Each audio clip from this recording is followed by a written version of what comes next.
지난주 우리 이병표 교수님 모시고 과연 로봇이 일자리를 줄이는가 어떤가 하는 논쟁들에 대해서 좀 훑어봤고 살펴봤습니다. 뭐 저 같은 경우에는 뭐 과거에 고대 노예제 사회 주인들이 노예를 많이 갖고 있다고 해서 주인의 일자리가 줄지 않는 것처럼 뭐 이런 식의 비유를 쓰기도 해봤습니다만 오늘 그 얘기도 좀 할 겁니다. 근데 그 전에 여러분들 아마 관심이 굉장히 많으실 텐데 미국에서 FTX라고 하는 소위 코인 거래소가 지금 문제가 있다고 보도되기 시작한 지 한 일주일 정도 되는 것 같은데요. 어떻게 되는지 좀 여쭤보도록 하겠습니다. 어서 오십시오. 예. FTX 지금 어떻게 되어 있습니까? 예, 그 11월 11일 날 네. 그래서 소위 이제 미국에서는 챕터 11이라고 그러죠. 파산 신청. 네. 법원에 파산 신청을 해서 모든 자산이 동결되어 있는 상태입니다. 금융회사도 챕터 11입니까? 예, 예. 파산 신청을. 제조만 하는 게 아니구나. 사실은 금융회사인지도 현재 규제에 불분명하죠. 뭐 암호화폐 거래소가. 그렇군요. 예. 그래서 그 이야기를 좀 자세히 들여다보겠습니다. 그래서 이게 이제 세계 3대 거래소였습니다. FTX가. 그래서 미국에서는 이제 바이낸스라는 회사, 코인베이스에 이어서 이 FTX가 세 번째로 큰 바이낸스, 코인베이스, 그다음에 FTX. 그래서 그냥 작은 거래소가 파산한 게 아니고 아주 중요한 그 거대 거래소가 파산했거든요. 그러면서 이제 이 소위 크립토 에셋, 암호 자산 시장 전체에 대해서 지금 그 의심이 많아졌고 거래가 철회가 되고 있고 그래서 과연 암호 자산이 존속 가능하냐 이런 정도까지 지금 위기에 조짐이 있습니다. 그 방금 말씀드린 대로 FTX는 이제 미국에서 3대 시장인데 여기가 다른 데하고 조금 다르게 주장하는 게 우리나라에도 이제 업비신이 뭐 해가지고 여러 개 거래소가 있잖아요. 근데 여기는 그 소위 파생 상품, 크립토 파생, 암호 파생 상품을 거래하는 시장이다라고 이제 많이 그 선전을 하고 있고요. 설립은 이게 원래 홍콩에서 설립이 됐습니다. 미국의 젊은 친구가 홍콩에 와서 설립을 했다가 그 중국이 이제 그 암호 자산의 거래를 막으니까 그 이유도 있고 해서 그 조세피난처인 바하마에 지금 이 사무실이 다 있습니다. 그래서 바하마에 있는 데고요. 이 샘 뱅크만 프라이드라고 하는 그 이름이 특이하네요. 특이하죠. 그리고 이미 뱅커 하다가 프라이드 될 것처럼 샘 뱅커만 프라이드인데요. 저 이름이 사실은 이 집안의 내력을 얘기해 줍니다. 그 뱅크맨은 아버지의 성이고요. 프라이드는 엄마의 성이에요. 그러니까 저런 성이 있군요. 그래서 이 두 이름을 붙여서 자식들한테 붙여주는 거 봐서 상당히 이제 이 부모님이 진보적인 사람들이었다라고 하는 걸 알았어요. 우리나라도 요새 저런 정치인들이 있죠. 성 두 개, 엄마 성, 아빠 성 같이 쓰는 거예요. 이 실지 소재지는 바하마지만 이제 미국의 대부분의 대기업들이 그것이 델라웨어의 그 법적인 페이퍼 컴퍼니 본사가 있고요. 그래서 11월 11일 날 빼빼로데이 때 이 SBF라고 많이들 줄여서 얘기하는데 뱅크만 프라이드가 이 FTX CEO, 창업자이자 CEO였는 사임을 하고요. 파산 신청을 했고, 존 웨이라는 사람이 그 엔론 사건 났을 때, 그 청산하러 갔을 때 사태 수습하러 들어갔던, 투입됐던 CEO인데, 이 사람이 CEO로 임명돼서 지금 청산 작업에 들어가 있습니다. 근데 이제 존 웨이가 하는 변호사입니까? 이 변호사는 아닐 회계사일 거고요. 그 자기 엔론을 포함해서 지금까지 이렇게 엉터리고 내부 감시 체제가 하나도 없고 엉터리 회사는 본 적이 없다. 그렇게 얘기했어요. 지금 이 FTX를 들여다보고 지금 그렇게 얘기할 정도로 이상했던 회사입니다. FTX가. 지금 암호화폐 시장이 어떻게 되고 있냐면 지난해 11월 10일이 역대 최대의 그 상장돼 있는 거래되고 있는 암호화폐의 총 금액이 이제 우리로 얘기하면 지금을 하면 3,200조, 300조 되죠. 2.9 트릴리언 달러요. 2조 9천억 달러죠. 그래서 9천억 달러인데 그래서 이제 그랬는데 저게 딱 1년 된 오늘 아침에 제가 이게 자료 준비하면서 내려가 봤더니 800빌리언이 안 돼요. 그래서 그새 그 72%의 가치가 하락한 겁니다. 그러니까 지금 남아 있는 게 3분의 1 이하로 내려간 거죠. 지금 이 크립토 커런시 마켓캡이라 그러면 거래되고 있는 FTX에서 거래 아니고요. 저 전 세계에 상장돼서 거래되고 있는 암호화폐의 총 FTX는 지금 거래 중단 상태겠군요. FTX는 거래소고 FTX가 발행한 화폐는 FTT라고 하는 코인입니다. 그런데 이제 당연히 FTT는 지금 거래가 안 되고 있죠. 이미 제로로 가치가 떨어져 있으니까. 그래서 지금 아까 저거는 이제 역사적으로 전체를 보여준 거고요. 최근에 10월 말서부터 이렇게 보시면 저기 지금 뚝 떨어진 데가 있지 않습니까? 요게 지금 바로 FTX 사태 때 떨어진 겁니다. 그래서 조금 회복하다가 다시 계속 떨어지고 있어서 아직도 암호화폐, 자산화폐 가치가 지금 계속 추락하고 있어서 한동안 $800 빌리언 달러였는데 지금 그 이하로 내려갔습니다. 그래서 계속 떨어지고 있는 상황입니다. 그래서 어마어마하게 그 단 며칠 사이에 한 200조 이상이 날아갔습니다. 이 샘 뱅크만 프라이드 SBF라고 하는 친구는 1992년생으로 지금 만 30세입니다. 그러니까 아주 젊은 친구죠. 죄송합니다. 그 부모 모두 스탠퍼드 법대 교수입니다. 그래서 뱅크만이 아버지이고 프라이드가 어머니이고요. 이 아주 명문 집안이에요. 그래서 스탠퍼드 그 캠퍼스에서 태어난 친구입니다. 부모가 그 교수 하우징에 살고 있었기 때문에 그 고모, 그러니까 아빠의 여동생 고모도 지금 콜롬비아 대학에서 딘을 하고 있는 퍼블릭에서 그래서 아주 머리가 좋은 집안의 자식이고요. 2014년 MIT에서 물리학학 전공, 수학 부전공으로 학부를 졸업하고 졸업하기 1년 전에 2013년 3학년 때 제인 스트리트 캐피탈이라는 사모펀드에 인턴을 시작을 해서 정식 직원이 돼 2017년까지 한 4년 동안 사모펀드 투자회사에서 투자자로 일을 했습니다.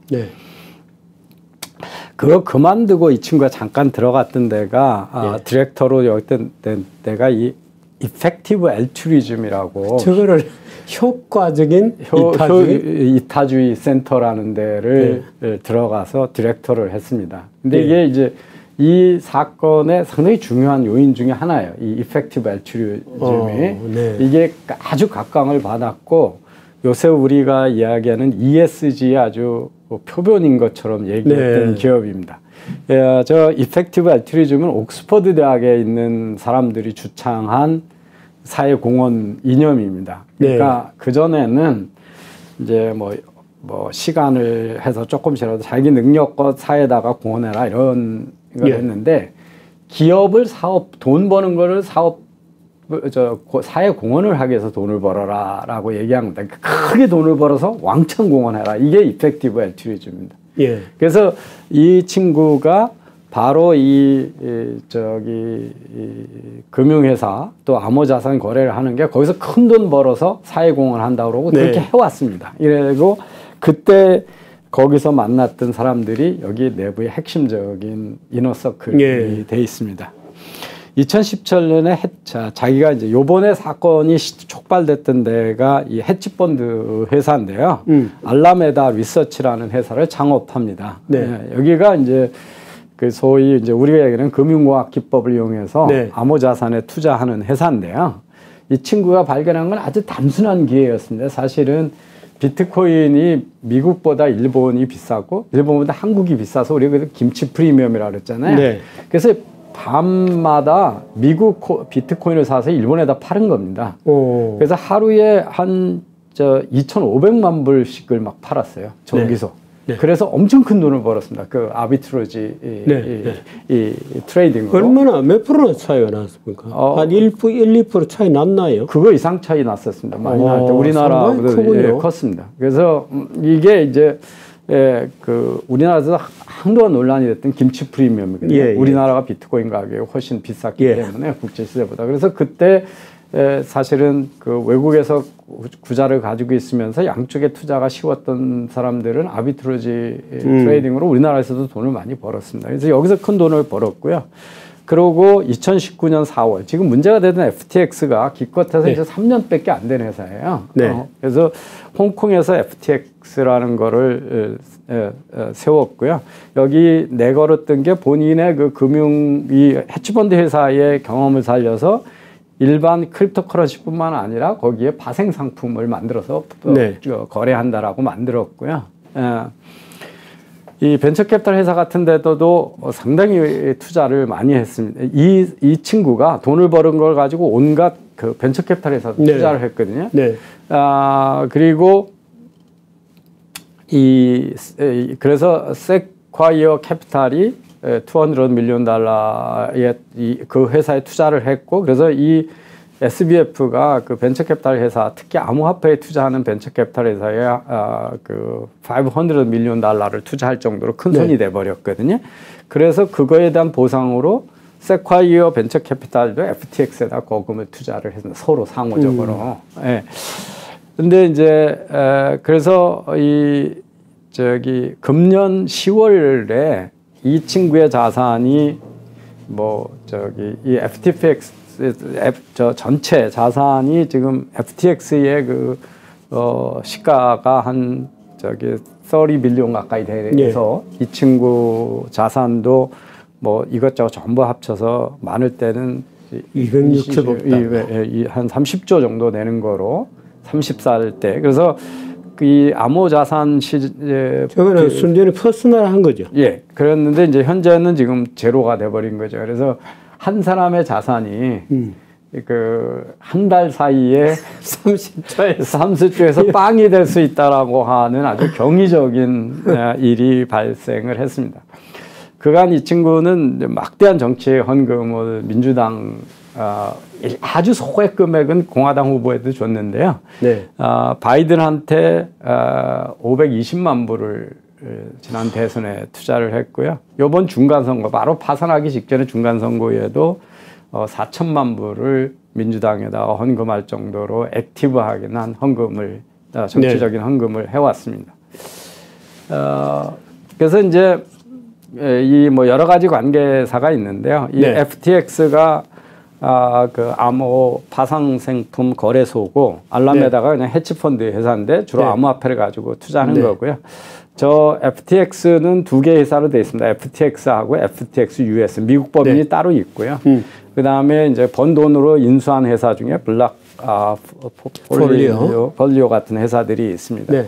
그 투자 회사 모양이죠. 예, 이게 지금 보시면 이제 이게 이제 그 FTX의 기업 가치가 올라간 건데요. 지금 2029년 4월에 창업을 해서 6월 달부터 있는데 거의 제로 있다가 시리즈 A 받으면서 B 받으면서 C 받으면서 32 빌리언까지 갔다가 지금은 이제 C 갔을 때는 한 주당 얼마씩이나 공모한 겁니까? 이거 A의 몇 배 정도나 됩니까? 이게 지금 몇 배로 평가했는지는 제가 잘 모르겠는데요. 어마어마하게 지금 돼서 확 튀겨졌겠지. 확 튀겨졌죠. 그리고 이제 지금은 $0가 돼버린 한 달 사이에 제로 보고요. 저 알라메다의 그 헤지펀드 회사가 네. 투자한 회사들이 저렇게 많습니다. 그리고 FTX가 인수한 회사, 투자한 회사들이 쭉 있고요. 네. 그다음에 FTUX가 또 인수하고 투자한 회사가 네. 있고요. 그다음에 FTX 벤처라고 그래가지고 자기가 벤처 캐피탈 회사도 또 만들었거든요. 거기서 투자한 회사로 해서 수많은 회사에 투자를 해왔던 겁니다. 네. 그래서 이제 지금까지는 3년 사이에 기업 가치를 가장 빨리 올린 회사로 알려져 있습니다. 그래서 3년 사이에 코인베이스는 $400밀리언 됐고, 우리 지금 이게 다 이제 내노라는 그 유니콘 기업들인데요. 네. 예, 이거는 FTX는 3년 사이에 $18빌리언 창업하고 네. 됐다가 3년 반에 32빌리언까지 뛰었다가 지금 제로가 된. 그래서 아주 스타가 됐고요. 그래서 이 돈이 이제 워낙 많은 돈이 펀드레이징하고 돈이 많으니까 이거 가지고 막 어마어마한 일을 했어요. 그래서 마이애미의 그 경기장 스테디움 이름이 FTX 히트 아레나고요. 메이저리그 유니폼에다 광고해서 뒤에다 FTX라고 달고 야구 선들이 뛰고 있고, 슈퍼볼에 유일하게 크립토 회사로 이번 슈퍼볼 때 광고를 3천만 불을 슈퍼볼에 현대차도 광고를 하는 것이죠. 예, 그래서 광고를 했고요. 여기에 이제 이 유명한 미국의 연예인들이 다 이 광고로 동원될 정도로 유명했고요. 그래서 이 크립토 컨퍼런스라고 해가지고 암호자산 세계 컨퍼런스 때 빌 클린턴하고 블레어하고 같이 인터뷰하면서 진행을 하고, 그 옆에 그 지금 철없이 운동화 신고 반바지로 아주 불량하게 옷 입은 이 친구가 이제 그 SBF입니다. 갑자기 우리 용산 대통령 슬리퍼 생각이 나죠. 이게 이제 저런 이미지가 이제 아주 순진한 천재의 그 이미지를 연출하는 건데요. 여기 보시면 이제 자기가 만든 두 개 큰 회사 FTX하고 알라메다 리서치인데, 그 알라메다 리서치가 크게 투자한 회사가 보이저 디지털이라는 회사예요. 저 밑에 제가 보이저 디지털 맨 위에 있는 거. 근데 문제가 여기서 터지면서 이제 들통이 나기 시작했습니다. 이제 보이저 디지털이 뭐의 희생양이 되면 우리나라 친구가 만들었다가 얼마 전에 크게 논란이 있던 루나 있죠. 루나 때문에 망한 회사가 저 회사입니다. 그게 지금 후폭풍으로 일로 넘어간 거예요. 저 루나가 망했고, 그래서 저 보면서 보이저 디지털이 루나에 투자했다가 망했고요. 저거에 알라메다 리서치가 크게 투자했는데 저것 때문에 망할 것 같으니까 우리나라 옛날 재벌들이 하는 것처럼 FTX에 있는 돈을 빼서 여기다가 집어넣은 겁니다. 그러니까 불법적으로. FTX에 자기 돈이면 자본금이나 그런 건 괜찮았는데 고객 돈을 옮긴 겁니다. 그래서 고객 구자에서 한 적어도 4빌리언 40억 불을 포함해서 100억 불을 불법적으로 여기다가 대여를 했고요.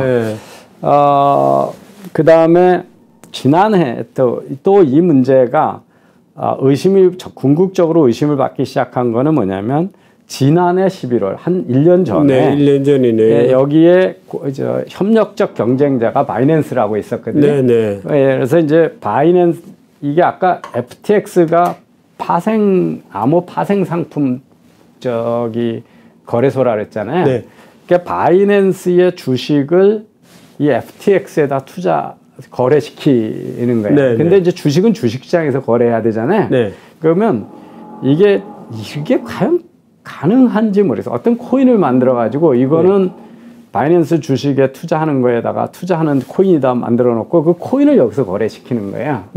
그러면 바이낸스 주식이 움직이는 거에 따라 코인 가격도 같이 움직일 거잖아요. 그게 이제 이 FTX에서 거래하는 거였거든요. 그래서 이제 바이낸스가 서로 다 암호화폐를 활성화하는 거가 좋으니까 여기다가 우리 주식 코인을 하게 해주면서 이 FTT, 이 FTX에 이제 투자를 하는 거 대신에 FTX가 발행한 코인 FTT를 대거 샀었거든요. 예. 그런데 이게 FTT인데요. 중국 그러네요. 창팽짜오는 중국 베이징에서 태어난 친구거든요. 네. 네, 그런데 지금 이제 미국에서 이 바이낸스를 운영하고 있는데요. 네. 이거를 이제 나는 얘네하고는 거래 안 해. 네. 그러면서 그걸 다 팔아치웠어요. 네. 팔아치우면서 이 회사가 이상하다. 네. 저 알라메다 리서치의 재무제표를 봤더니 SBF가 2개 회사를 다 가지고 있는데 저 자산이라고 되는데 가만히 봤더니 현금이 있는 게 아니고 네. 전부 FTX 코인을 가지고 있다는 거야. 네. 그 코인을 가지고 있다는 얘기는 뭐냐면 이 알마메다 리서치라고 하는 헤지펀드가 번 돈을 가지고 이 거래소에 코인을 사줬다는 얘기야. 그래서 코인 가격을 올린 거예요. 그러니까 저 회사는 현금이 코인만 가지고 있는 거예요. 네. 네. 그런데 그리고 자기가 투자한 회사 중에 보이저 디지털이 망해버린 거예요. 네. 네. 그러면서 이제 그래서 이 자산이 이제 전부 코인밖에 없고 자산 네. 중에 보니까 실제 현금은 없다. 네. 그러면서 그렇다면 이 FTX가 지불 능력이 있겠냐? 원래는 지가 받은 돈 가지고 코인을 발행했다고 그랬는데 네. 이 좀 이상하다 그러면서 이제 공격을 하기 시작했거든요. 경쟁사가. 그러니까 그 코인의 원천, 예. 그죠? 예. 맨 처음에 그 코인을 만든 등가물인 현금 예. 이런 게 없는 거죠. 예, 지금 이제 그 얘기는 조금 이따 드리는 건데요. 그래서 이제 이 바이낸스가 이 얘기를 하면서 이 FTX가 유동성이 부족한 회사일 수 있어 이런 루머가 막 돌았거든요. 네. 그랬더니 이제 이 샘 BF가 여전히 뭐 그 선거에 어마어마한 기부하고 막 이러면서 우리 끄떡없는 회사야 그래가지고 트위터로 막 싸웠어요. 싸웠는데 그래서 첫 번에는 이 얘기가 잘 이렇게 큰 영향을 안 미쳤는데 이제 막 여기저기서 탐사 보도하면서 이제 이게 들통이 났거든요. 네. 네, 그런데 그래서 이제 파란 게 루나 가격 네. 올라갔다가 지난번 이제 5월 달에 문제 생긴 때부터 이제 제로로 떨어졌잖아요. 네. 이 하얀 게 이 FTT라고 하는 FTX가 발행한 코인인데 저렇게 이제 뚝 떨어져 버려가지고 네. 두 개가 다 이제 망한 적인데요.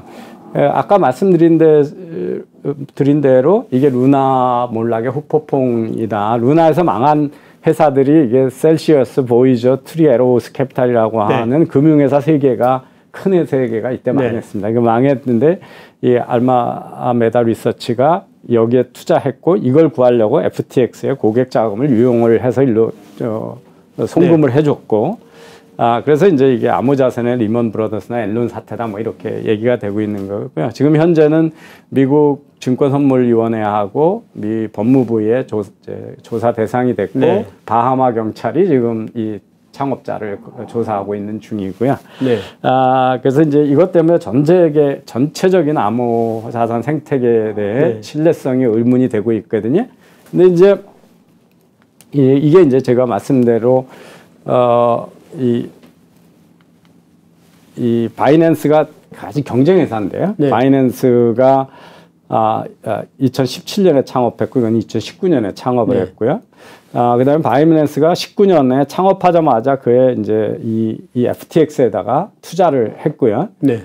그런데 지난해 11월에 투자 철회를 발표를 했어요. 이별을 할 거다. 그래놓고 금년 이제 1년 후에인 금년 11월 8월에 이 출금이 정지가 됐거든요. 고객들 돈이. 예. 그래서 지금 돈을 못 빼고 있는 상태고요. 그다음에 바이낸스가.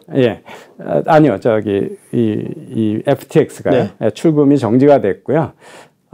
그래서 이제 이 바이낸스가 바로 우리가 FTX 인수를 검토하고 네. 있다. 그래서 이거 유동성 위기에 빠진 FTX를 합병을 할지도 모른다라고 네. 발표를 했었어요. 그래 그게 이제 11월 8일이었는데 9일날 바로 이어서 검토해봤더니 이거 뭐 우리가 인수해가지고 살릴 수 있는 기업이 아니다. 네. 그래서 인수 의향을 철회하면서 저 때부터 이제 본격적으로 대량 사태가 발생을 했습니다. 지금 이 자오라는 이 바이낸스 측에 싸기는 없었나요? 악의는 없었습니다. 없었는데 네. 저 바이낸스도 지금 여러 가지 조사 대상이 있거든요. 네, 조상이 되고 있는데 이제 왜 그랬냐 하는 거를 이제 이 SBF가 어떤 짓을 했는지를 이해하시면 바이낸스가 왜 그랬는지가 되는데요. 네. 그 FTX라고 하는 암호거래소의 특징이 여기서 한 130여 가지의 암호화폐를 직접 거래할 네. 수가 있고요. 그 다음에 여기선 자기 돈의 101배를 레버리지 할 수 있습니다. 그럼 전거금리로 해봤자 1%밖에 안 되잖아요. 1% 가지고 100% 투자를 할 수 있는 겁니다. 100배 투자를 할 수 있는. 아니 제가 저 들을 때 애매했던 게 예를 들어서 뭐 300조다 얼마다 할 때 그게 레버리지를 포함한 금액은 아니죠. 아닙니다. 예. 아니죠. 예. 원본이 예. 원본 표시 금액. 예. 예. 그다음에 아니 금액이 하도 크게 나오니까. 근데 이제 이걸 왜 저기 파생상품 거래소냐 그러면 예. 선물하고 옵션, 코인을 가지고 선물 옵션을 만들었어요. 네. 네, 그래서 80가지 코인에 대해서 선물 계약을 할 수가 있고, 선물 중에는 만기가 없는 그 퍼페추얼 선물도 있거든요. 네. 그래서 이제 한번 사면 계속 그 가격 변동에 따라 내가 먹는 거죠. 예. 네. 그 다음에 옵션도 있어요. 그럼 그 반대편 투자자는 누가 됩니까? 코인을 거래하는 사람들이죠. 그리고 이 옵션도 있고요. 그 다음에 이 안에다가 또 네. 예측 시장을 만들어 놨거든요. 예. 그래서 이제 대선 같은 거에 해서 거기다 베팅하는 거예요. 그 스포츠 경기 이런 거에. 예, 예. 그래서 투자를 했는데요. 지금 최근에 이 프리디션 마켓에서 올라오고 있는 상품이 베팅하는 게 뭐냐면 2024년에 트럼프가 이길 거냐 질 거냐는 거예요. 거기에 이 어느 돈인지 돈을 빼서 이 창업자가 여기에 500만 불 이상을 베팅을 해요. 이 트럼프가 진다는 데에다가. 네. 그러니까 그런 이 프리딕션 마켓이 여기 있습니다. 그 다음에 이제 500만 불 같은. 그리고 외환이나 주식에다가 주가 변동이 어떻게 될까 하는 파생 상품을 토큰으로 만들어서 여기서 거래를 합니다. 네. 그래서 이제 이게 파생 상품 거래소가 된 거죠. 근데 이제 여기가 다른 데보다 안전하다 뭐 이런 것들을 많이 다른 데가 없는 거 있는데요. 이게 이제 금융공학 기법인데 우리가 여기 이런 거 이제 손절매하거나 올라가면 네. 하고 이런 이제 주식 자동 거래가 있지 않습니까? 네. 그런데 이게 스톱 로스 오더 같은 것들은 사라고 오더했다가 얼마 정도 떨어지면 그때 무조건 팔아서 네. 로스를 더 이상 안 내게 네. 하는 건데 그런 것들을 그것도 잘못 따라가면 다음에 반등할 때 이제 못 먹잖아요. 그렇지. 그런 것들을 면하게 하는 스톱 로스 리밋 오더 같은 게 있고 트레일링 스탑 뭐 이런 알고리즘 금융법 알고리즘을 여기서 해서 이제 이 거래소가 특별하다고 해서 사람들이 많이 몰린 것들이 이 파생 상품하고 이런 알고리즘을 금융공학 사람들이 하는 설명을 이 암호화폐 자산에다 적용했기 때문에 사람들이 현혹이 많이 됐던 거예요. 재미있네요. 예, 그 다음에 이 계속 사람들이 많이 사용하고 또 사고 이 회사가 자꾸 FTT를 발행하고 리워드로 막 주거든요. 네. 거래를 많이 하면 주고 막 이러면 그 FTT라고 하는 코인이 점점점 많아지면 가격이 떨어질 거잖아요. 네. 그래서 여기가 그래서 다른 데하고 우리 마치 저 주식회사들이 저기 자사주 매입해서 네.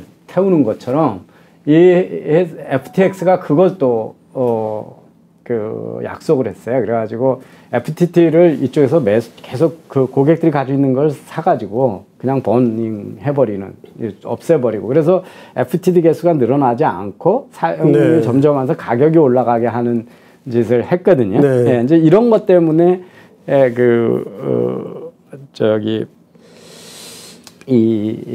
금융공학을 이해하는 그런 네. 파생 상품도 이해하는 특별한 암호자산 거래소로 각광을 받기 시작한 거고 기관 투자들이 여기에 투자를 많이 하게 된 이유입니다.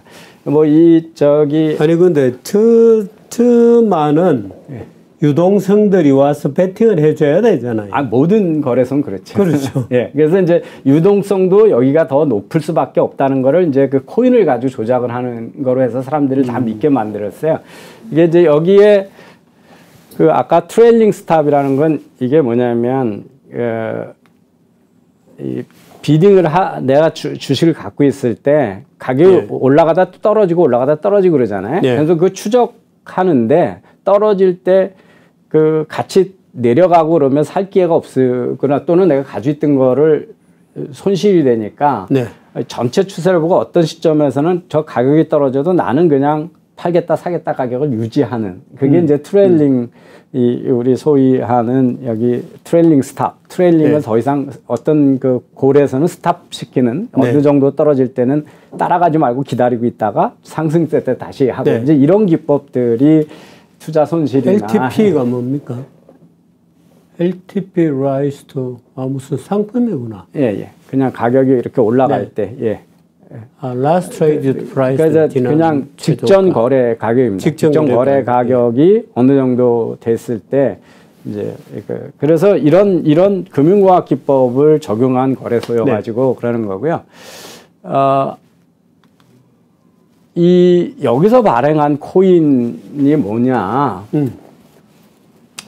FTX에서 투자를 하려고 그러면 그냥 보통은 내가 우리나라 같으면 이제 현금을 가지고 거래소에다가 구자를 개설하고 어떤 코인을 사잖아요. 그럼 내가 코인을 갖고 있는 거잖아요. 그죠? 그래서 비트코인을 갖고 있게 된 게 이더리움 코인을 갖고 있는데 이 회사의 멤버십 코인 같은 게 FTT예요. 우리의 거래소에서 주식 거래를 하려면 FTT를 사. 그러면 너한테는 상당히 많은 안 사도 돼요. 근데 사게끔 만들어요. 이게 뭐냐면 이 코인을 사면 거래 수수료를 할인해줘요. 근데 이걸 12단계로 해서 코인을 얼마나 많이 사냐에 따라 할인폭이 엄청 많이 달라져요. 그래서 100불어치 FTT를 사면 3%를 할인해주고 제일 위에 가서 12단계인데요. 맨 위에는 500만 불어치를 사면 수수료의 60%를 할인해줘요. 그러니까 이제 기관 투자들이 거래를 많이 하려면 여기에서 500만 불어치의 코인을 사는 거예요.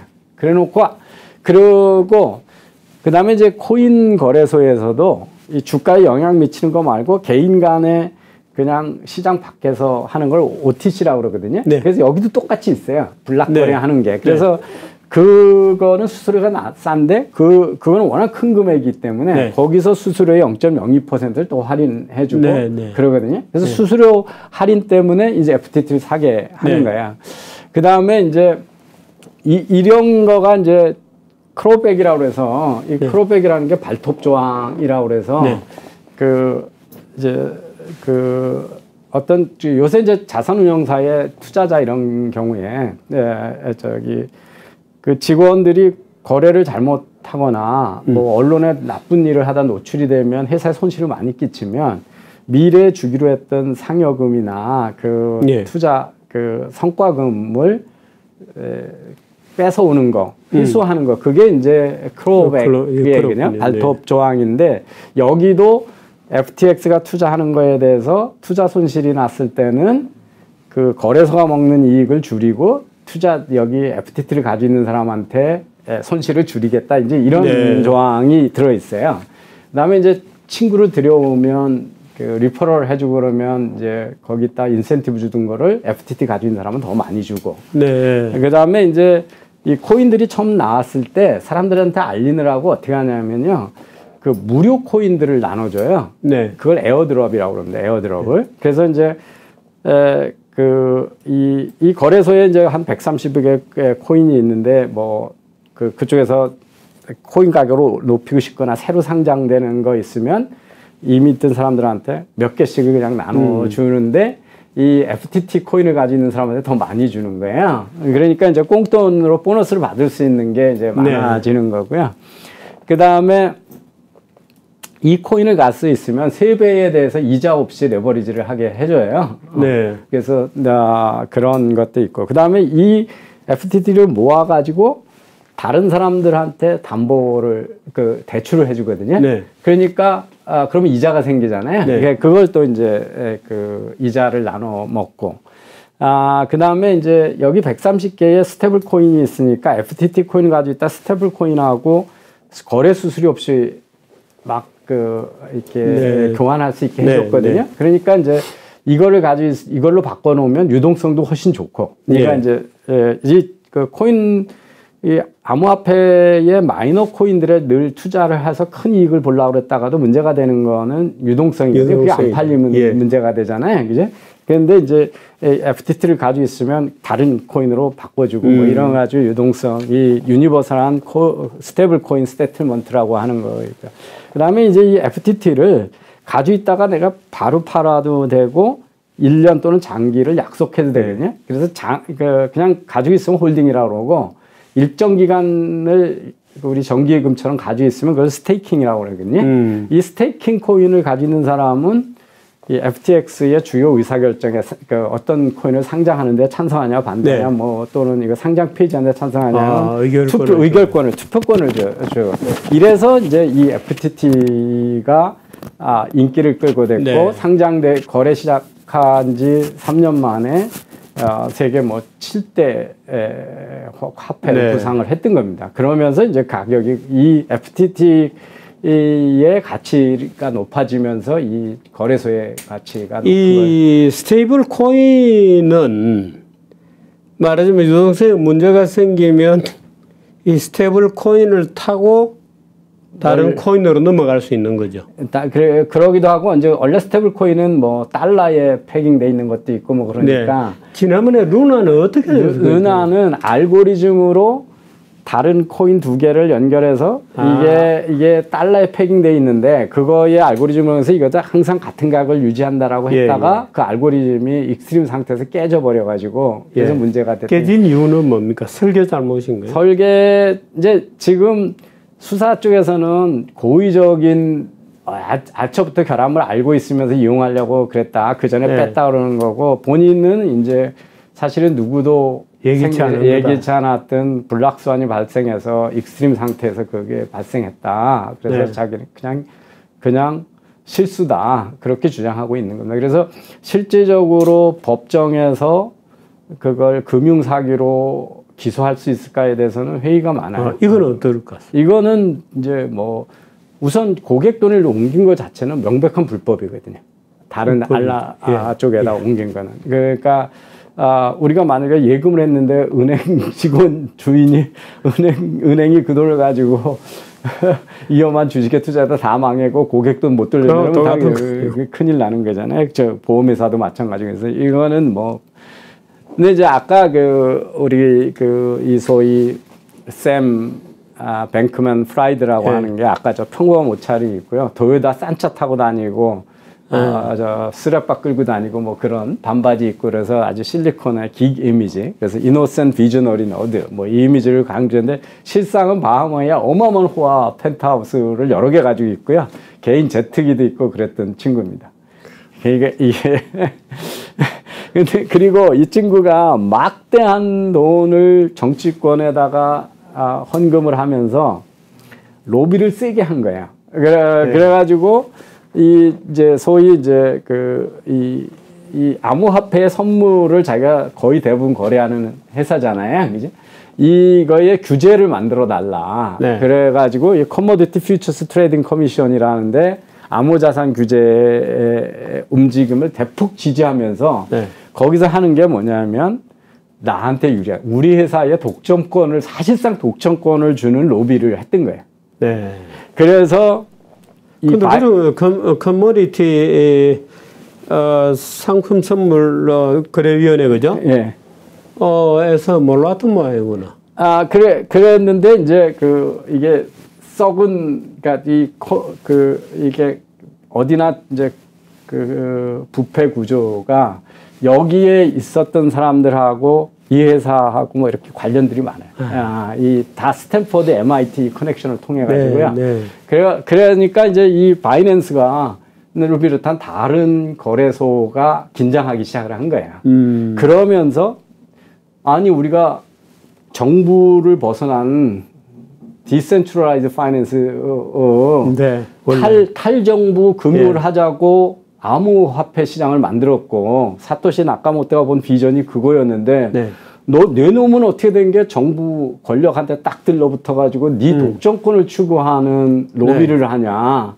그래서 바이낸스가 투자를 철회하고 공격이 들어간 거예요. 그래서 잡은 한 건에 큰 돈 회수하고 여기 재무제표 보니까 이상해 하고 폭로전이 들어간 거예요. 그래서 이게 이제 그러니까 루나 사태하고 이 소위 크로니 캐피탈리즘, 이 부패 자본주의를 추구했던 이거 것들이 맞물리면서 이 사건이 이제 들통나기 시작을 한 겁니다. 그래서 어떻게 됩니까, 그래? 근데 이제 이 친구가 아까 저기 이펙티브 알트루즘이라고 그랬잖아요. 그죠? 효과적인 이타주의.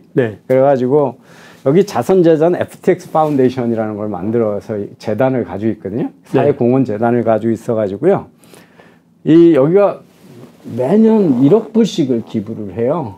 그러니까 $100 밀리언 이 회사가 신생 회사가 아직 생긴 지 3년밖에 안 된 회사가. 근데 투자하는 게 기본적으로 좌파적인 시각이에요. 기후변화, 동물복지, 미래 전염병 예방 뭐 이런 데다가 하고 있고요. 그래서 앞으로 10년에 그러니까 조단위 $1 빌리언 이상을 투자하겠다고 약속을 했고요. 실제 투자를 많이 했거든요.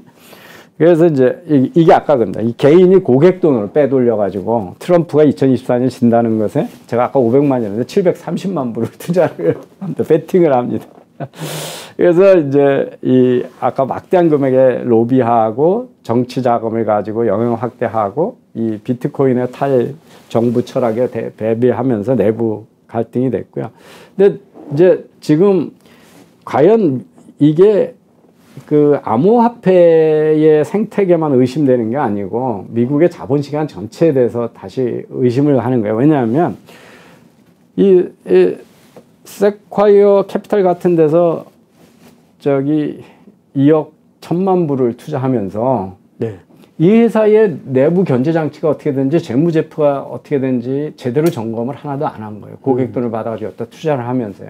그래서 듀 인텔리전스라는 게 없어요. 가버넌스에. 그래서 이 마지막에 이거 투자하는 결정하는 거가 아주 이게 또 자랑을 하느라고 유튜브로 다 만들었는데요. 샘 뱅크맨 프라이드가 온라인 게임 하면서 줌으로 회의해가지고 세콰이어 해가지고 2억 1천만 불 투자를 받는 마지막 투자 회의를 게임하면서 한쪽으로는 게임하면서 투자한 거 있었거든요. 그 정도로 이 천재들이 한 암호화폐 금융공학 회사라고 믿고 그냥 기관 투자들이 투자를 하면서 아니 근데 나머지는 천재적인데 사실 가장 원시적으로 이 시제 파악이 안 된 거잖아요. 제가 그러니까 사실은 굉장히 원시적인 그리고 지금까지 했던 폰지 스킴하고 아주 똑같습니다. 그러니까 뭐냐면 저 코인을 이제 문제는 돈을 상당 부분의 돈을 어디서 빼돌렸을 거라고 의심을 받아요. 왜냐하면 저 FTT 발행도 실제 자기가 얘기한 것만큼 발행을 한 거냐? 그러니까 아까 상당 부분의 알라메다 금액이 다 이 FTT 코인으로 돼 있는데 실제는 그냥 이게 10조 원어치야 그러고 발행해서 그냥 줬다는 거예요. 그러니까 우리 마치 연준이 그냥 시내에어에서 양적완 할 때 돈 발행하듯이 이게 실제 무슨 비트코인처럼 알고리즘에서 엄격한 게 아니라 그 코인을 발행하는 소프트웨어나 거래하는 소프트웨어나 주인을 옮기는 거래 소프트웨어를 3명 외에는 아무도 들여다볼 수가 없고 만질 수 없었대요, 내부에. 근데 그러니까, 그리고 이제 의심받는 게 왜 그런데 여태까지 이렇게 스타로 떠오르고 아무도 문제 제기를 안 했냐 하는데 여기서 이제 온갖 또 테크 관련된 미디어에다가 광고하고 돈을 엄청 줍니다. 그래서 미디어도 다 매수를 했다라고 하는 게 이제 이거거든요. 그래서 MSNBC, 여기 복스 뭐 이런 데가 아주 돈을 엄청 많이 받아먹은 데입니다. 이 회사로부터. 그래서 이제 이거 상당히 오래전에 그 트위터에 의심을 받고 있었던 거거든요. 예. 이게 미디어에 계속 투자를 하고 있는데 그랜트라고 그래가지고 아까 SBF 파운데이션으로 마치 언론 환경을 지지하는 것처럼 해가지고 그 공짜 돈을 준 거예요. SBF 파운데이션을 통해서. 그래가지고 언론도 매수를 했다는 거고요. 이 여자가 알라메다 리서치의 CEO입니다. 캐롤라인이라고 하는 28살짜리거든요. 네. 근데 27살에 CEO가 됐는데요. 네. 이 인터넷이나 뭐 트위터나 이렇게 나오는 거 보면 아주 철없는 소녀예요. 네. 소녀인데 이제 이 캐롤라인 앨리슨인데요. 이 똑같아요. 다 부유한 그 상류층의 저 캐롤라인은 부모가 다 MIT 경제학 교수예요. 엄마 아빠가 다. 그리고 이 친구는 스탠포드에서 수학과로 졸업했고요. 그 첫 번째 그 대학 졸업하고 SBF가 취업했던 사모펀드 회사 제인 리서 스트리트에서 같이 만났거든요. 그리고 여기도 그 이펙티브 알츠리즘의 동지로 만났어요. 그래서 둘이 여자친구고 같이 살다가 헤어졌다 다시 같이 살고 뭐 그런 관계예요. 그런 관계인데 이제 사실은 금년 8월에 CEO가 됐는데 CEO 되고 지금 석 달 만에 회사가 이제 파산이 된 거고요. 이 아까 내부 소수 세 명만이 거래 알고리즘에 접근하고 이들의 의심하고 이견을 노출하고 경고하는 종어는 가차없이 다 해고를 했고요. 이거 우리나라 재벌들이 옛날에 했던 못된 짓 같은 것들은 다 하고 있는데 알라메다의 지금 재무제표를 보니까 이 창업주한테 $1 빌리언 조 단위의 또 대출을 개인 대출을 해준 거로 돼 있습니다. 이 회사도 부실 회사인데 또 대출을 해준 거죠. 그래서 돈이 어디로 어떻게 도적 맞았는지도 아직 불분명한 상태. 아니 이 사람들은 머리가 좋아서 그런 거예요. 아니면 머리가 나빠서. 요새 이제 미국에 특히 이제 테라노스라고 왜 저 혈액 검사해가지고 했던 스탠퍼드 출신 그 아주 젊은 미모의 그 백인 CEO 더 어린 나이에 피한방울로 다 하고 사기쳤다가 지금 요번 주에 그 11년 이상의 징역형이어서 아직 최종 형량은 확정이 안 됐는데 확정이 됐죠. 그래서 그 미국의 그 실리콘밸리의 사기꾼들 대열에 지금 이제 다 낀 사건이 됐던 거죠. 그래서 이 ESG의 아주 궁극적인 모습인 것처럼 했거든요. 그런 포장을 했고 여기저기 돈 다 주고 그런데 그 ESG라고 하는 게 실제는 보면 그 ES의 정신에 정반하는 직업을 증거한 내부 균제도 없고 돈 벌 생각 그걸 막 이리저리 빼돌리고 그거 가지고 겉으로는 허름한 옷에 허름한 처먹고 뒤에는 호화 생활하고 그러고 그 돈으로 그냥 온통 정치적 영향력 행사하려고 거기에 붙어먹는 또 이 부패 사슬을 어마어마하게 그래서 제가 이제 ESG가 위험한 거다. 기업들한테 기업들의 온갖 이해 집단의 요구에 부응하는 거를 정당화 시켜주는 게 ESG잖아요, 그죠? 거기에 대해서 그러니까 정치적인 그래서 요새 뭐 여기저기서 ESG 떠들고 ESG 경영 그러고 최고 경영자 과정이고 카이스트에도 ESG 최고 경영자 과정이 있습니다. 저는 속으로 정말 한심하다고 생각을 하는데요. 이 ESG의 아주 궁극의 모습이라고 얘기했던 이 회사가 무너져 버렸네. 이펙티브 알츠리즘. 그 사실 기업의 활동이라고 하는 것은 백본이 있는데 그죠? 백본이 있고 영악한 바보들이네. 영악한 바보들. 근데 이제 아마 자기들도 루나 사태 같은 것들이 일어날 거라고 꿈에도 생각을 못했던 거죠. 그래서 그렇습니다. 네, 자, 이제 본론 시간은 많이 됐습니다. 일단 본론을 시작해야 돼. 디지털 경제 얘기를 했었고요.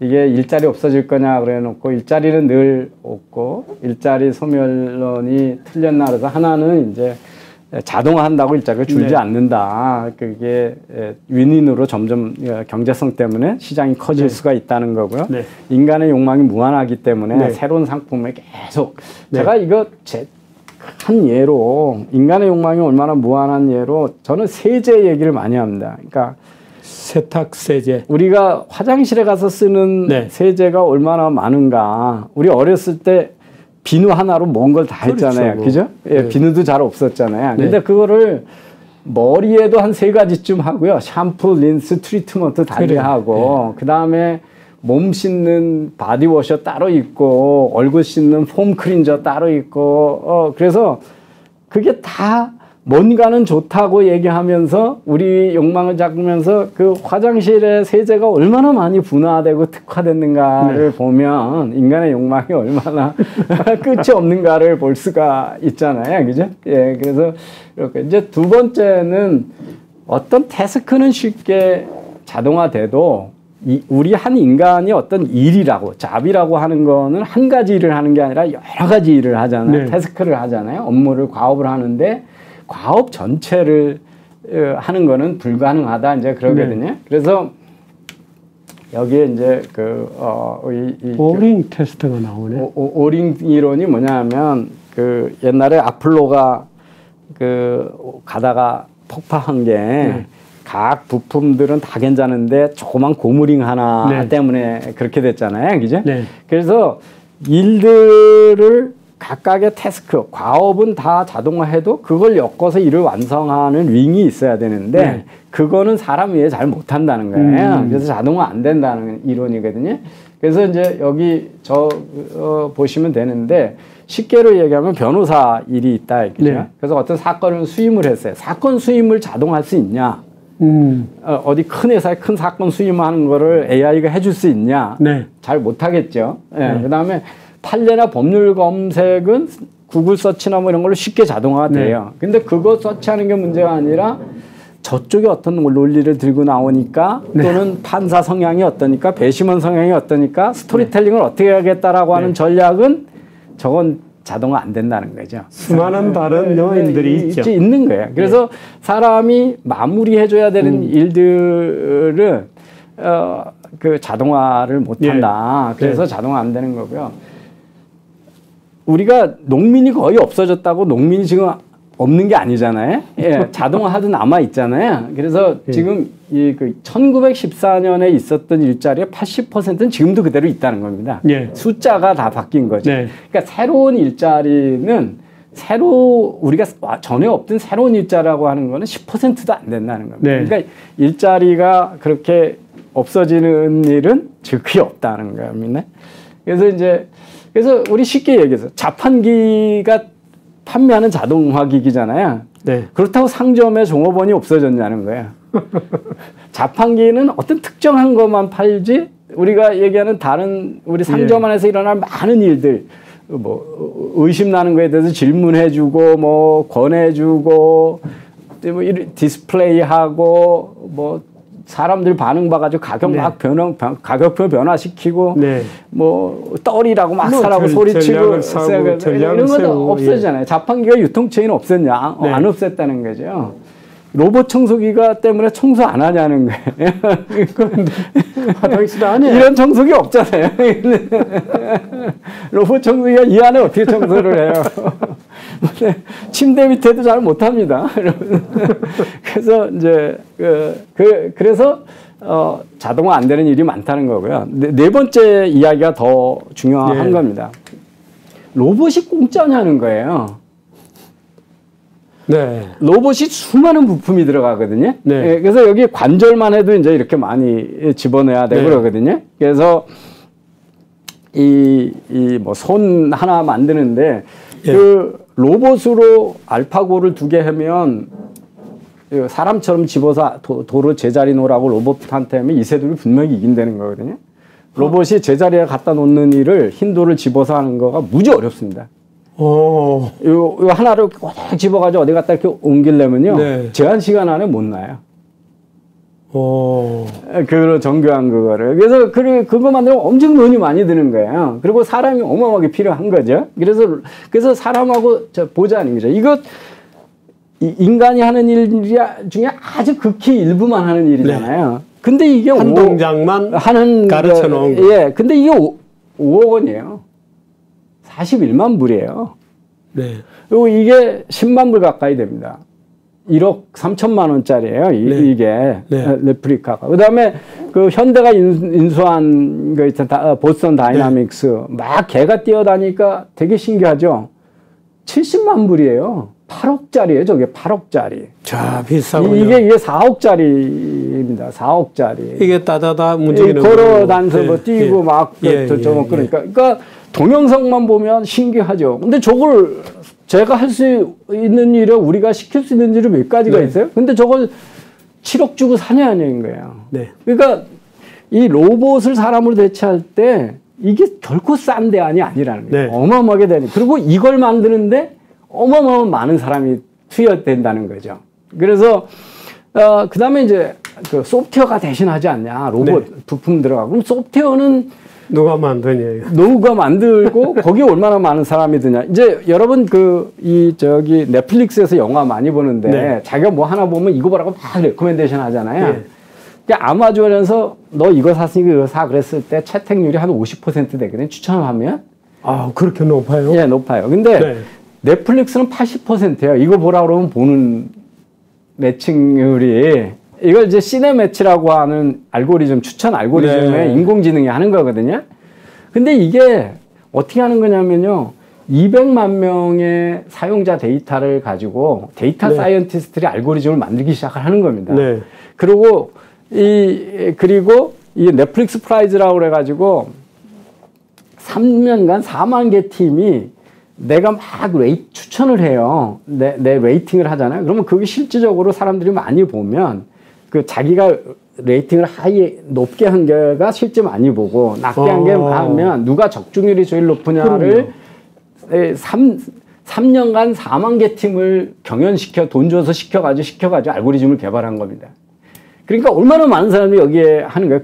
그렇게 해서 축축한 알고리즘을 AT&T 벨 연구소에 있는 AI 인공 연구하는 알고리즘 연구하는 사람들이 그걸 다시 업그레이드 하는 거예요. 그래서 그렇게 해서 어떻게 하냐면 매칭 성능을 다시 10% 올립니다. 그러니까 어마어마하게 많은 사람들이 이 알고리즘을 만드는데 관여하게 되는 거죠. 그래서 요새 데이터 사이언티스트들이나 이런 사람들이 없어서 고용을 못 하는 거예요. 그래서 이 직원들 중에 그래서 영화를 보고 나서 하루 종일 영화만 봐요. 이 내용이 뭐라 그래도 태깅을 해요. 이거 분류를 하거든요. 분류를 해가지고 우리는 전통적으로 뭐 폭력물이다, 로맨스다 뭐 이렇게 큰 분류가 있는데 이 넷플릭스는 그거를 2만 1,000가지 영화 종류로 장르를 세분하거든요. 그러니까 그 2만 1,000가지 중에 제가 몇 번 보고 나면 이 넷플릭스는 제가 2만 1,000가지 그 아주 마이크로 장르 중에 몇 가지를 좋아하는지를 바로 알아채는 거예요. 그래서 그거에 매칭하는 것들을 자꾸 레코멘데이션 해주는 거예요. 근데 여기에 얼마나 많은 통계 전문가, AI 전문가, 빅데이터 사이언티스트, 그리고 일반 사람들이 여기 아까 태깅하는 사람들은 계속 하루 종일 그러면서 태깅만 하는 거예요. 그러니까 그 매뉴얼 작업하는 사람한테 수많은 사람들이 도입돼야 이런 알고리즘이 탄생하는 거거든요. 우리 아멕스 카드가 한도 없이 돈을 빌려주는 거거든요. 근데 다 쓰고 다음 달에 다 갚으면 되는 거잖아요. 아멕스 카드는. 그래서 이제 기업인들한테 많이 주잖아요. 그래서 알고리즘 2개만 계속 연구해요. 근데 그게 뭐냐면 어떤 사람한테 줘야 되냐 말아야 되냐. 만약에 미국에서 이제 유학생이나 외국인이 왔다가 아멕스 카드 받아놓고 잔뜩 써버리고 다음 달 안 갚고 가버리면 돈 못 받잖아요. 그러니까 누구한테 줄 건가 말 건가를 결정하는 알고리즘하고 갑자기 한 달에 뭐 200만 원씩 썼는데 2천만 원짜리 상품을 구매한다고 했을 때 자동 승인할 거냐 사람이 다시 이게 도정맞은 건 아닌지 물어봐야 되느냐. 이래서 거래를 승인할 때 자동 승인할 거냐, 관여할 거냐를 그 2가지 알고리즘으로 수익성을 좌우하거든요. 근데 그 2가지 알고리즘을 향상시키느라고 박사급 인력만 200명이 넘어요.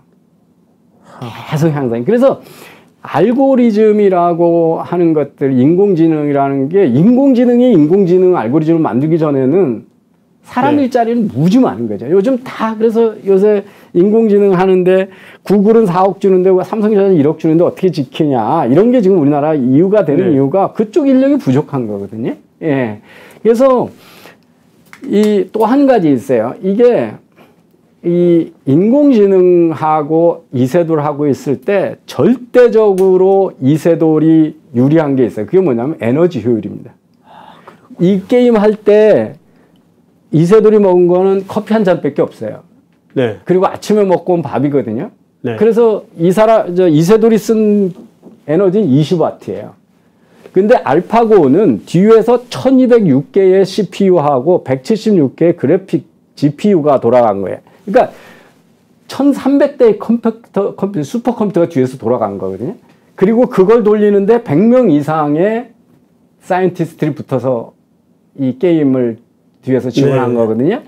그래서 그때 썼던 알파고가 쓴 전력량은 1메가와트예요. 네. 5만 배 차이입니다. 5만 배 차이.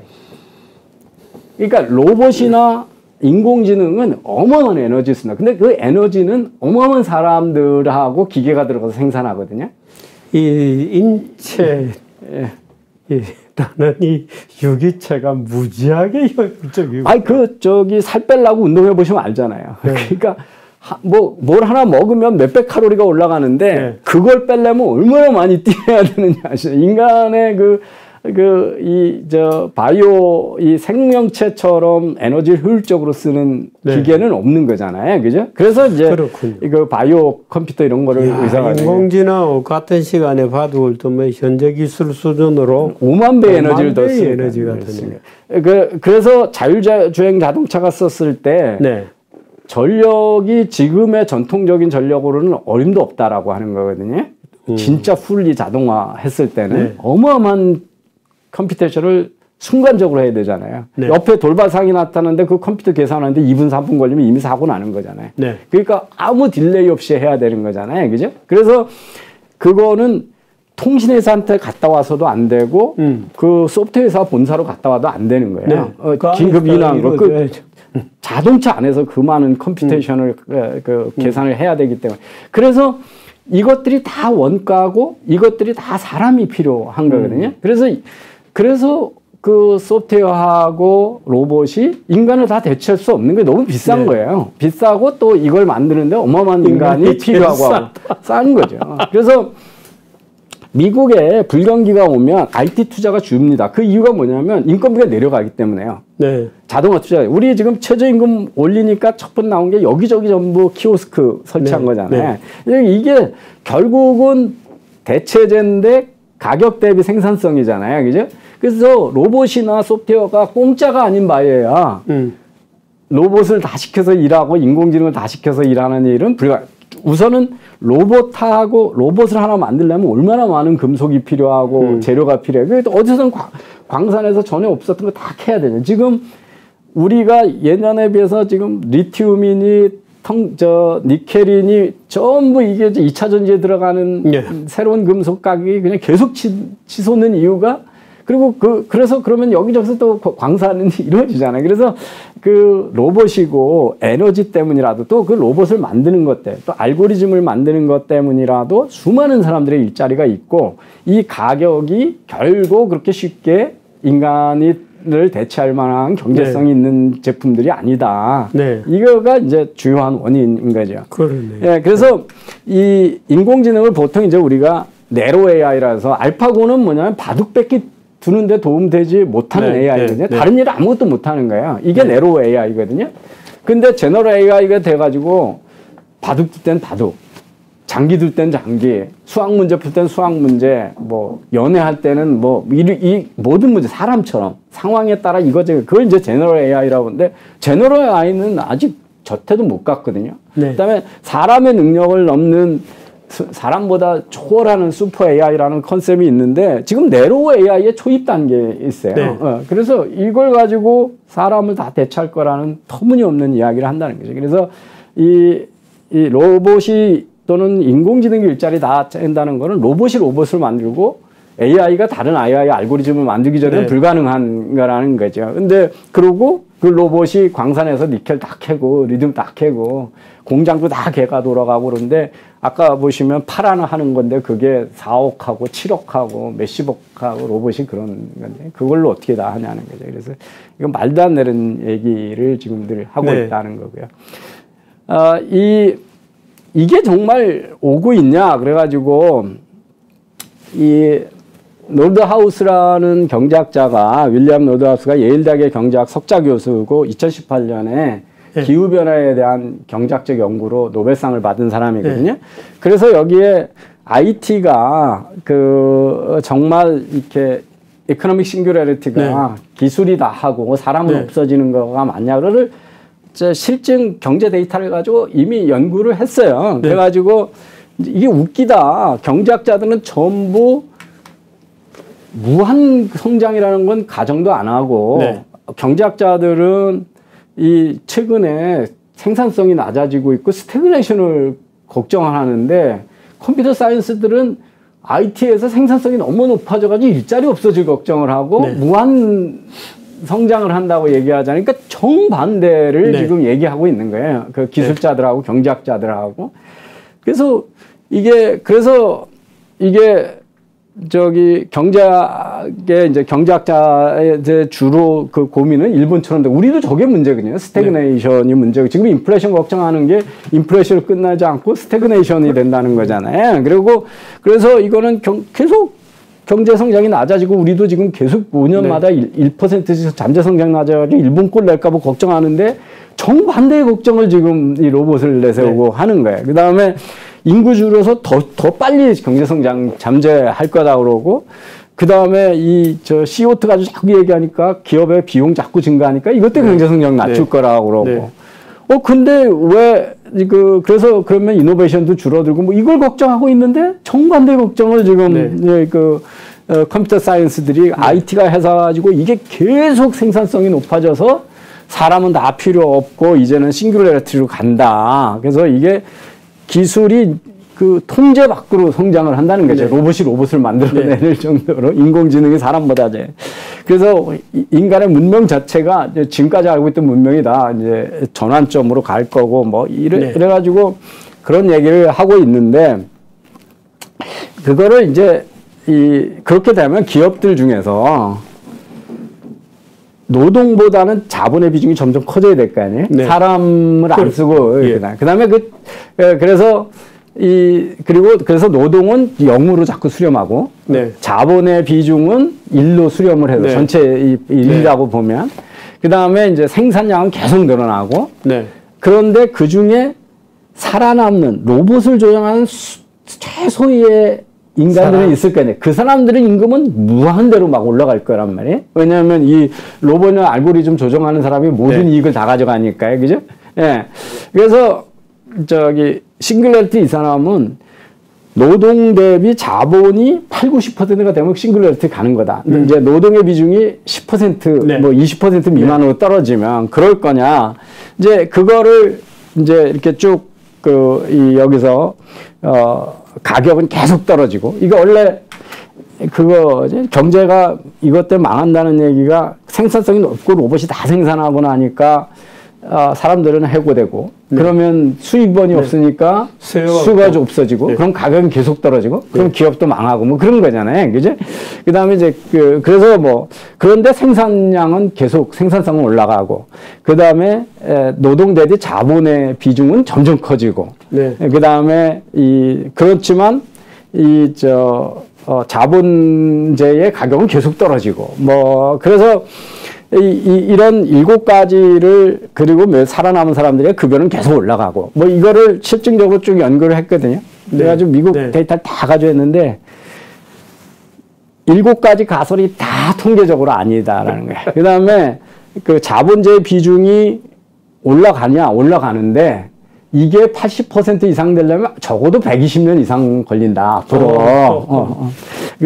지금 상황의 추세가 나요. 네. 그 다음에 IT 비중이 그 중에서도 압도적으로 많아지려면 로봇하고 소프트웨어니 그것도 100년 이상 전까지는 도저히 그런 세상이 안 온다. 네. 그런 거예요. 이 로저 버틀이 똑같은 얘기를 더 AI 이코노미라고 했거든요. 네. 그래서 이제 여기도 이분이 이제 그 캐피탈 에코노믹스라고 하는데 거시 경제학에 대한 네. 컨설팅 회사고요.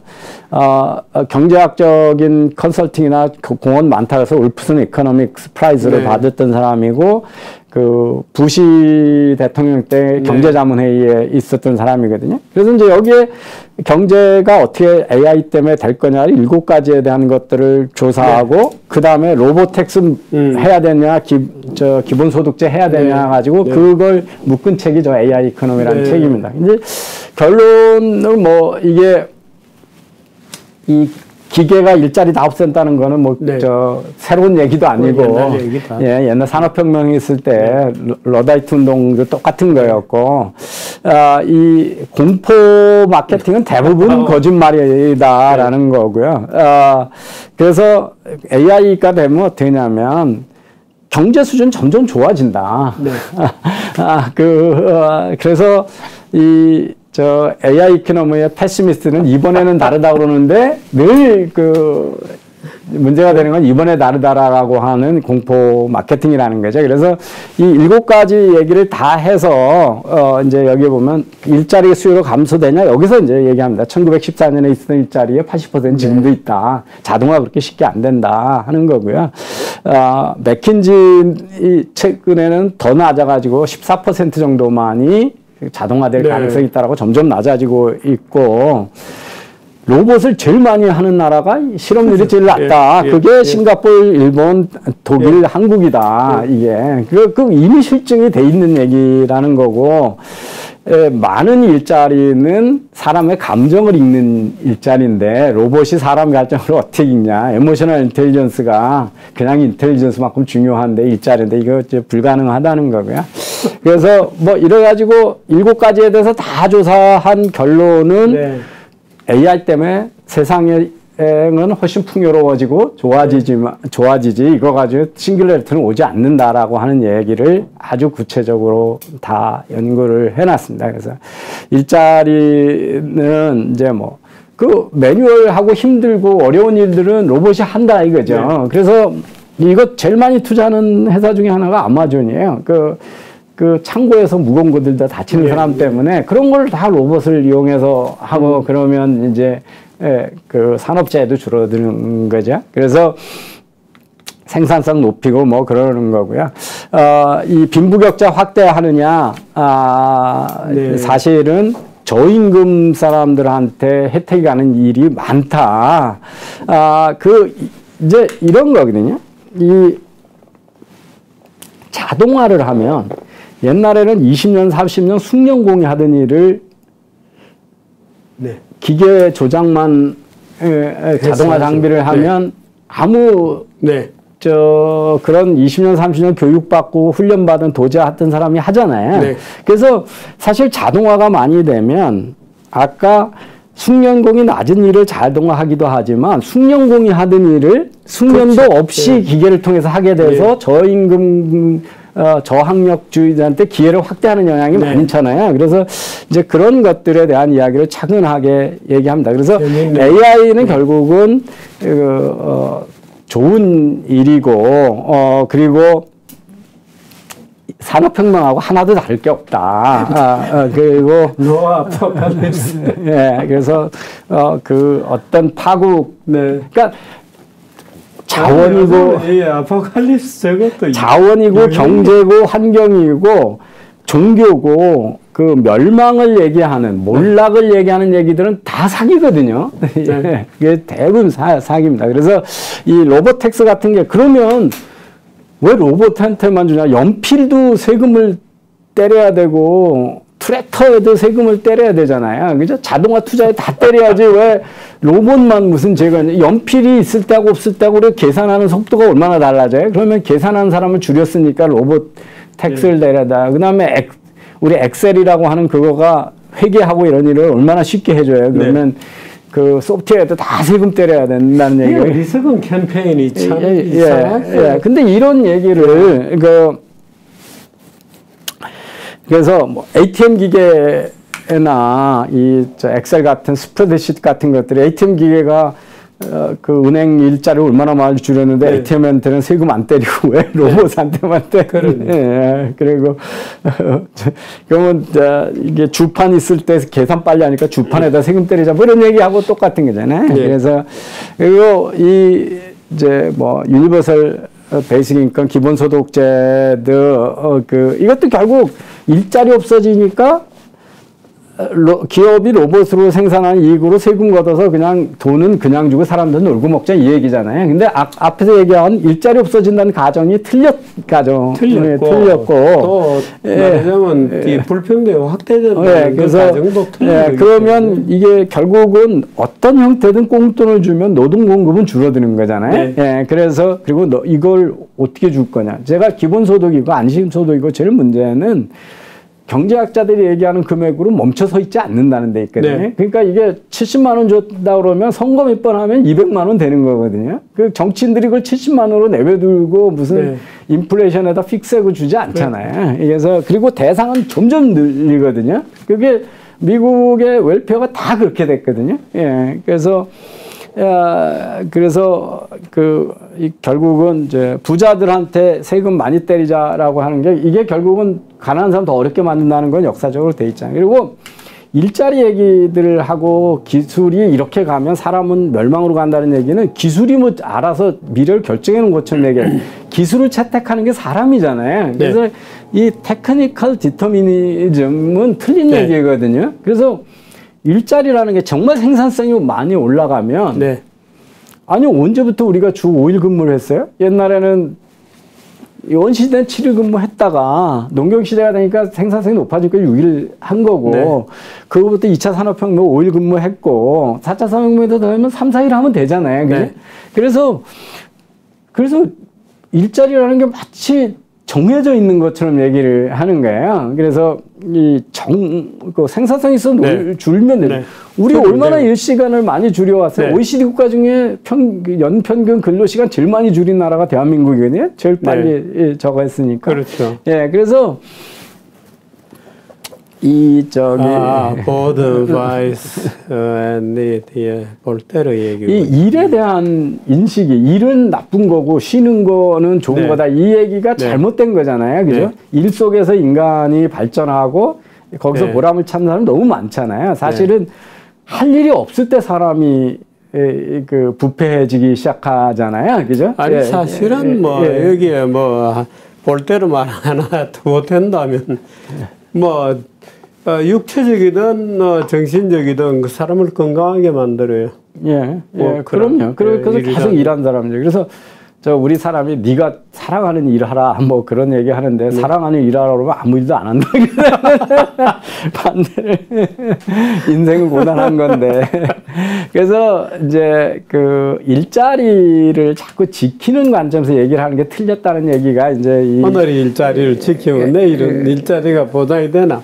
그래서 이게 경제 성장을 하려면 일자리 파괴를 도와줘야 된다는 게 이제 그래서 일자리 신봉론 이게 미신이잖아요. 자비즘이라고 하는 거예요. 이게 이제 이 마크 베리가 이 글을 쓴 여기서 이제 인용한 게 바로 리차드 맥킨지의 92년에 그 정치인들이 일자리 지켜 보호한다는 얘기를 하는데 정치인들이 할 일은 창조적으로 일자리가 빨리 파괴하게 도와줘야 되는 거잖아요. 그래서 그래야 경제가 발전하는 거다. 그래서 슈페터가 우리가 이노베이션이라고 하는 혁신이라는 게 창조적 파괴라고 그러는 건데 창조적 파괴는 창조적 일자리 파괴거든요. 그러니까 그래서 일자리 파괴를 도와줘야 되는데 우리나라가 이제 온갖 보호를 하는 정책이 있으니까 좋은 일자리가 안 생기는 거잖아요. 그래서 타다를 금지시켜 놓으면 그 저임금이고 저소득이고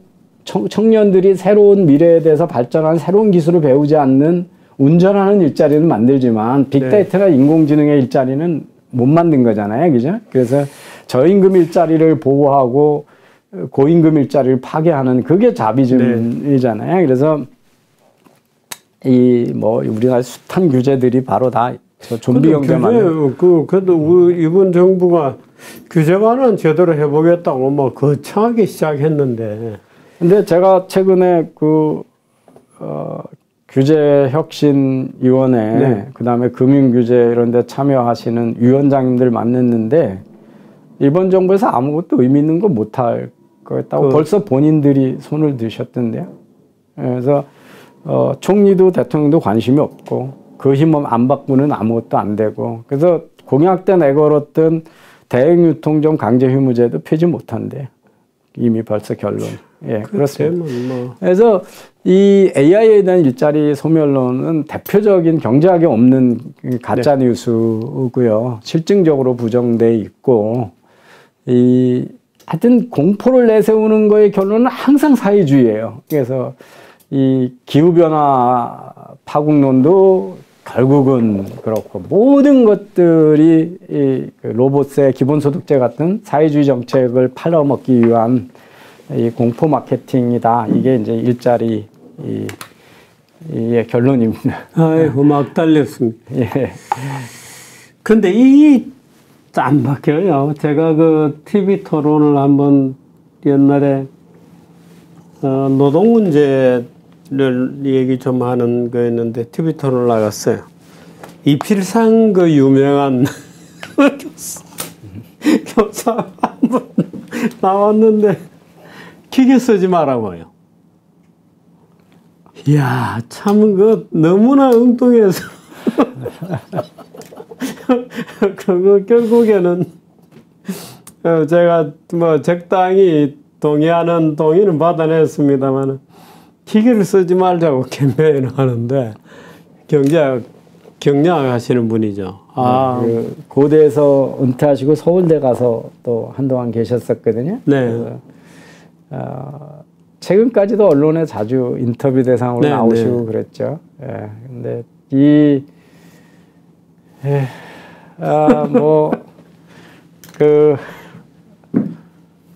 여기저기서 로봇세, 기본소득세, 안심소득세 주장하는 분들이 너무 많아가지고요. 좌우고 우고, 그러면서 들고 나오는 게 대부분 기후변화 아니면 4차 산업혁명론이에요. 아이고, 기후변화. 이 거짓말에, 여기 시청자분들은 다시는 속으시면 안 된다.